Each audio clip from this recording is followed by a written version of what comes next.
먼저 말씀을 제목 한번 같이 읽어볼까요? 시작. 소를 두고 행하게 하시는 하나님. 예, 빌립보서 2장 12절 13절 말씀 같이 한번 목소리 읽겠습니다. 시작. 그러므로 나의 사랑하는 자들아, 너희가 나 있을 때뿐만 아니라 더욱 지금 나 없을 때에도 항상 복종하여 두렵고 떨림으로 너희 구원을 이루라. 너희 안에서 행하시는 이는 하나님이시니 자기에게 주신 뜻을 위하여 너희에게 손을 들고 행하게 하시나니. 아멘.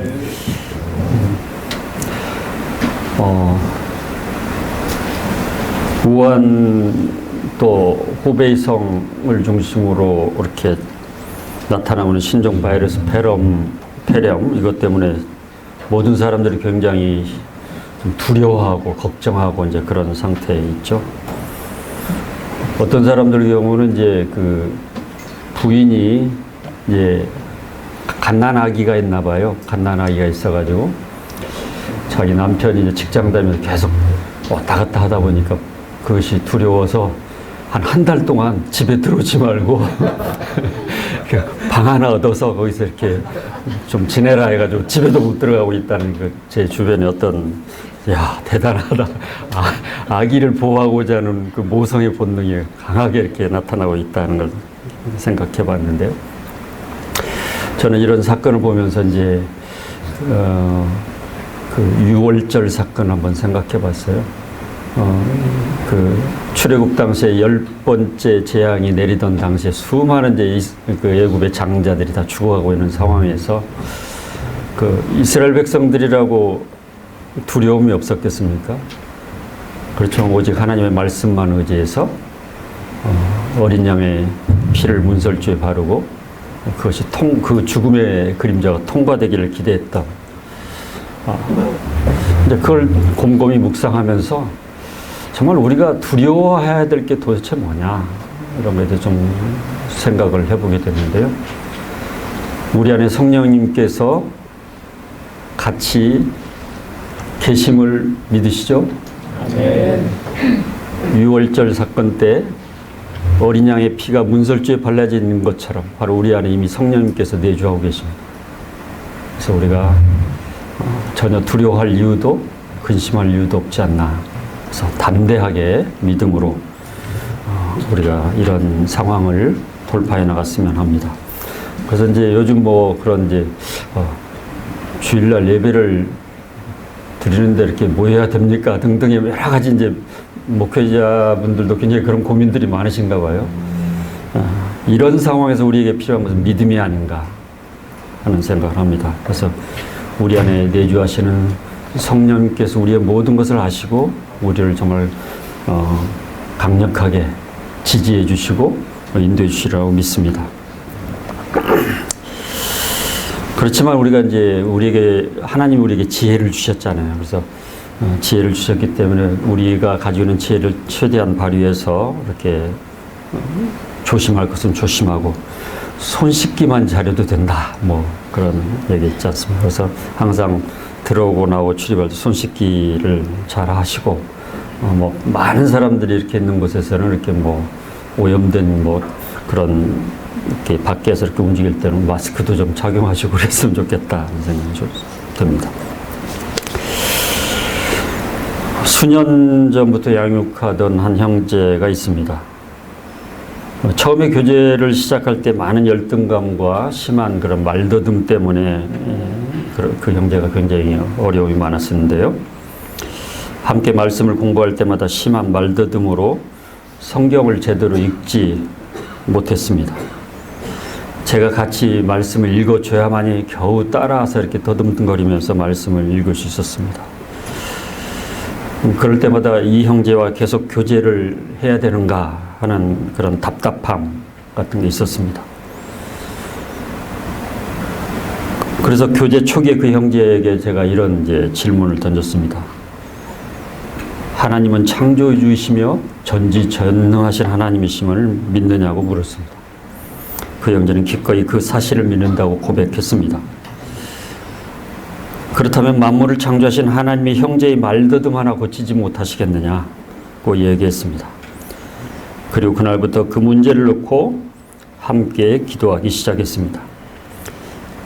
하나님은 우리가 작은 소원을 두고 기도하게 하셨고 그 형제의 신앙 성장과 더불어 말더듬은 최근에 완전히 치유해 주셨습니다.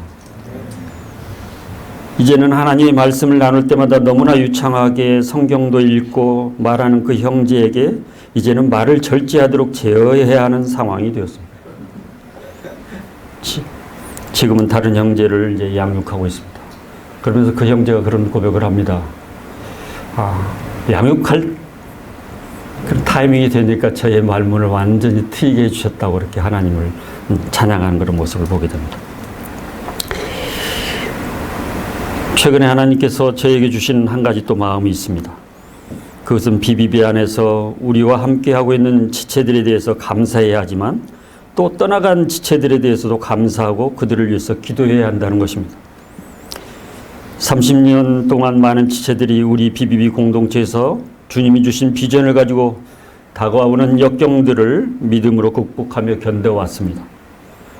사역을 하면서 직장 생활로, 인간관계의 문제로, 진로의 문제로, 결혼의 문제로 또는 가정의 문제로, 자녀 양육의 문제로 많이 힘들어하기도 했습니다. 그러나 모든 것을 합력하여 선을 이루시는 하나님을 믿기에 우리는 견뎌왔습니다. 공동체를 통해 훈련되고 양육되어 회복된 사람들도 많이 있었지만 사역이 힘들어서 영적인 필요를 제대로 공급받지 못해서 공동체로 인해서 상처받고 떠나는 사람들도 많이 있었습니다. 제가 모임 전체를 책임지고 있다는 이유로 가끔 어느 정도 규모 있는 교회들에게서 초청을 받아서 직장인들을 대상으로 하는 어떤 그런 특강들을 요청받을 때가 있습니다. 그런데 놀라운 것은 그 교회 공동체마다 우리 모임에서 함께 사역하며 훈련받고 양육받던 심지어는 리더 역할을 했던 지체들이 직장인 팀을 리드하며 교회 공동체의 변화를 주도하고 있음을 발견했습니다. 같은 공간에서 함께하지 못하는 것이 아쉽고 서운한 마음도 있었지만 그들 안에 잠들어 있는 하나님이 주신 비전은 결코 사라지지 않는다는 사실을 깨닫게 되었습니다. 지금까지 함께 동역해온 모든 동역자들을 주신 하나님께 감사해야 하지만 여러 가지 이유로 모임을 떠나 어디선가 주님을 위해 드려질 그들을 위해서도 기도해야 함을 깨닫게 되었습니다. 이사야서 55장 8절 9절의 말씀에 보면 이는 내 생각이 너희 생각과 다르며 내 길은 너희의 길과 다름이라 여호와의 말씀이라. 이는 하늘이 땅보다 높음 같이 내 길은 너희 길보다 높으며 내 생각은 너희 생각보다 높음이라. 사역을 하면 할수록 우리의 생각과 하나님의 생각은 항상 다르다는 사실을 경험하게 됩니다.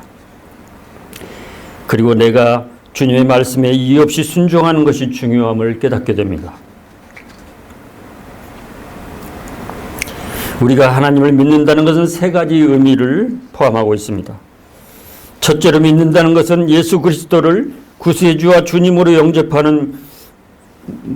영접해서 구원을 얻는 것을 의미합니다. 둘째로 믿는다는 것은 하나님의 약속의 말씀을 변하지 않은 확실한 말씀으로 믿는 것을 의미합니다. 셋째로 하나님의 말씀을 믿는다는 것은 그분의 말씀을 이의 없이 또 토달지 않고 순종한다는 것을 의미합니다. 따라서 진정한 믿음은 구원의 확신과 약속에 대한 믿음에서 머무르지 않고 주님의 말씀에 순종하는 데까지 나가는 것이라고 할 수 있습니다. 순종할 때 하나님께서 놀랍게 개입하시고 인도하심을 경험하게 됩니다. 믿음으로 하나님의 자녀가 된 사람들에게는 두 가지 변화가 있습니다. 하나는 신분의 변화입니다. 또 하나는 이 땅에서 삶의 목적의 변화입니다. 신분의 변화는 존재가 바뀌는 것이고 삶의 목적의 변화는 사명이 바뀌는 것입니다. 우리가 믿는 기독교는 일반적인 수행 종교처럼 단순히 삶의 변화만을 추구하는 종교가 아닙니다. 그래서 복음과 종교는 비교할 수 없는 큰 차이가 있습니다. 우리가 믿는 기독교의 복음은 신분의 변화, 위치적 변화를 추구합니다. 마치 쿠쿠 선장의 해적선에서 열심히 일하면서 선을 추구하는 수준이 아니라 해적선에서 구원선으로 완전히 갈아타는 위치적 변화를 추구합니다. 그래서 믿음으로 구원을 얻는 우리는 죄의 종에서 그리스도의 종이라는 근원적인 신분의 변화, DNA의 변화가 일어날 수밖에 없습니다. 그래서 우리가 어디에 있든지 무엇을 하든지 예수 그리스도를 주님으로 인정한다면 그곳에서 하나님의 나라가 이루어지는 삶을 살아내야 합니다. 예수 그리스도를 믿는 순간 우리 안에는 성령님께서 거하시게 됩니다. 우리 안에 성령님이 임하셨다는 것은 하나님의 나라가 우리 안에 이미 임했다는 것입니다. 예수 그리스도를 믿게 되면 성령님께서 우리를 진리 가운데로 인도하십니다. 진리 가운데 인도하는 것은 말씀을 깨닫게 하신다는 의미도 있지만 한 걸음 더 나아가 순종하게 하신다는 의미입니다. 우리 각자가 그분의 주재권을 인정하고 말씀에 순종할 때 성령님의 도우심으로 우리의 우선순위를 주님께 기꺼이 드릴 수 있습니다.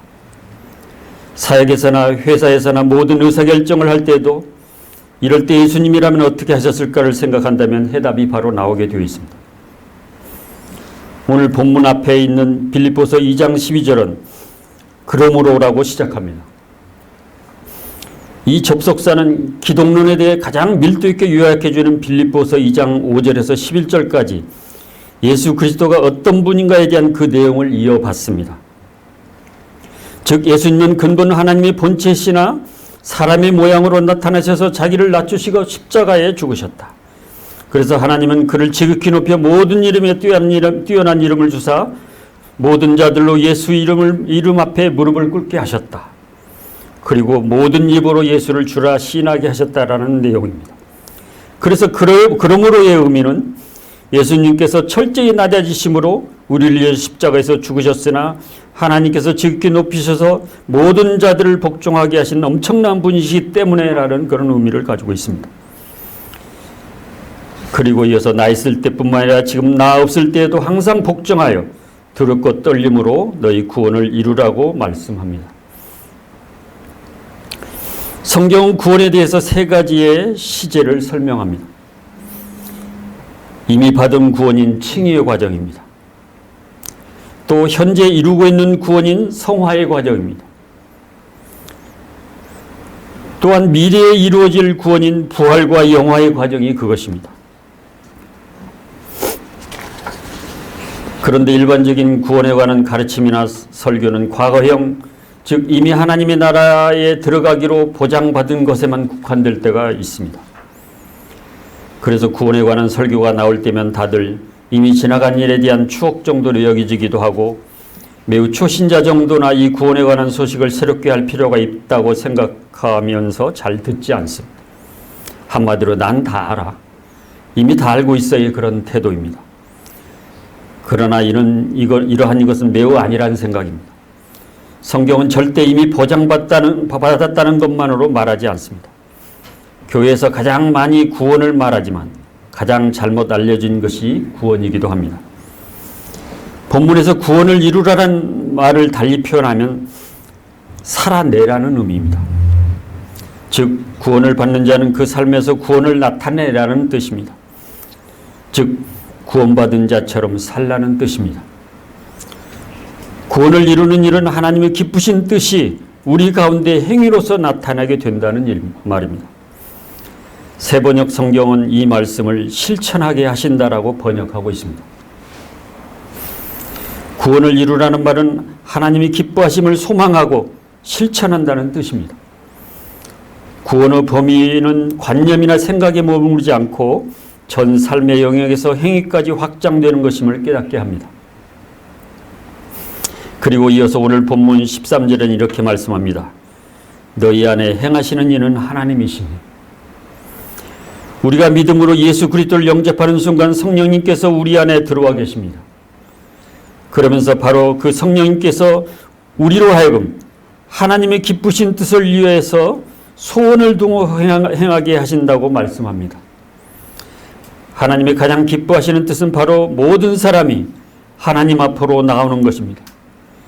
그 소원은 단순한 우리의 생각에서 나오는 것이 아니라 성령 하나님께서 원하시는 뜻, 특별히 하나님의 뜻에 순종코자 하는 비전을 품게 하신다는 것입니다.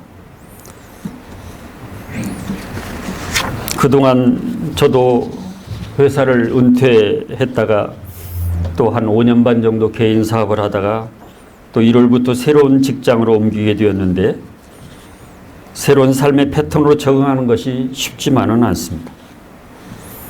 그러나 삶의 일터 속에서도 저에게 몇 가지 소원이 있습니다. 직장에서 만나는 사람들이 행복하게 일하게 하고 싶습니다.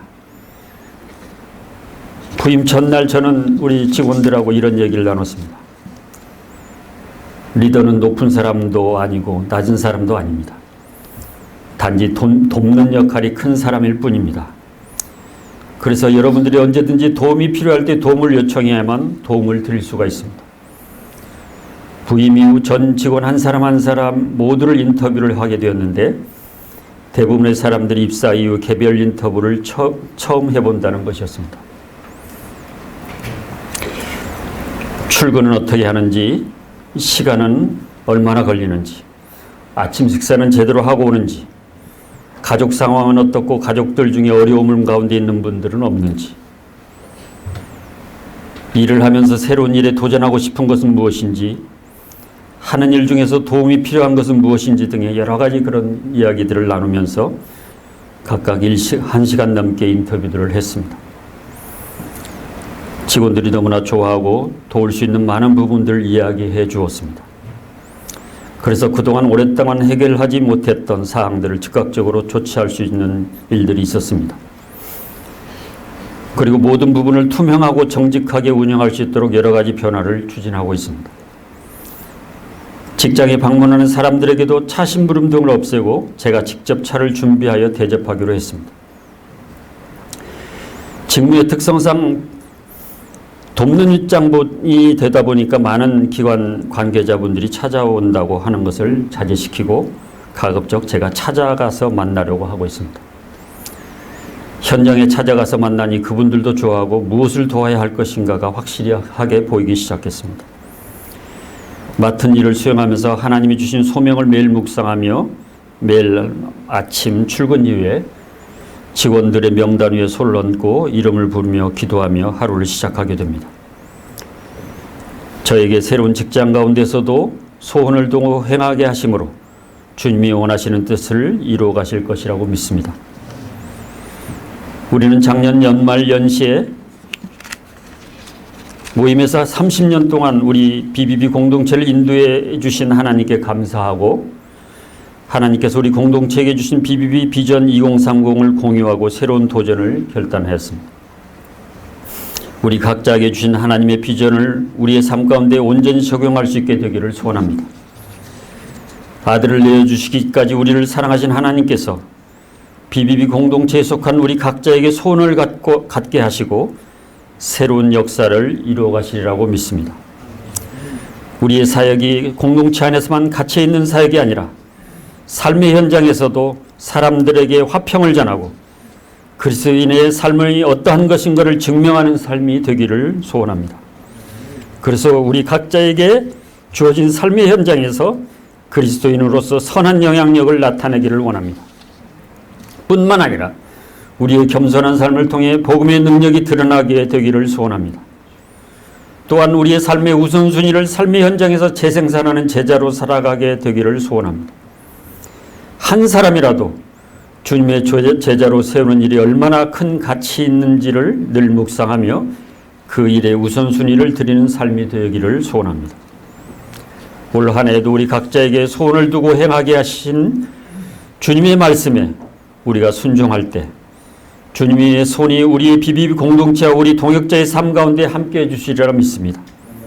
지금은 외롭고 아무도 알아주지 않는 일 같지만 우리 각자를 통해 확장될 하나님의 나라를 소망하면서 영원한 소망 가운데 담대하게 주어질 역할을 감당할 수 있게 되기를 바랍니다.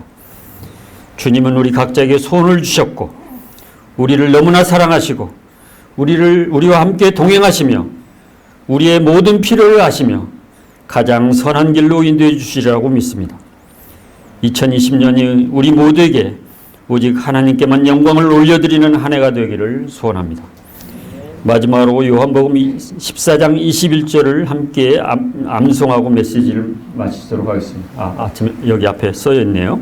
같이 읽겠습니다. 시작. 나의 이름을 가지고 죽인 자야 나를 사랑하는 자니 나를 사랑하는 자는 내 아버지의 사랑을 받을 것이요 나도 그를 사랑하여 그에게 나를 나타내리라.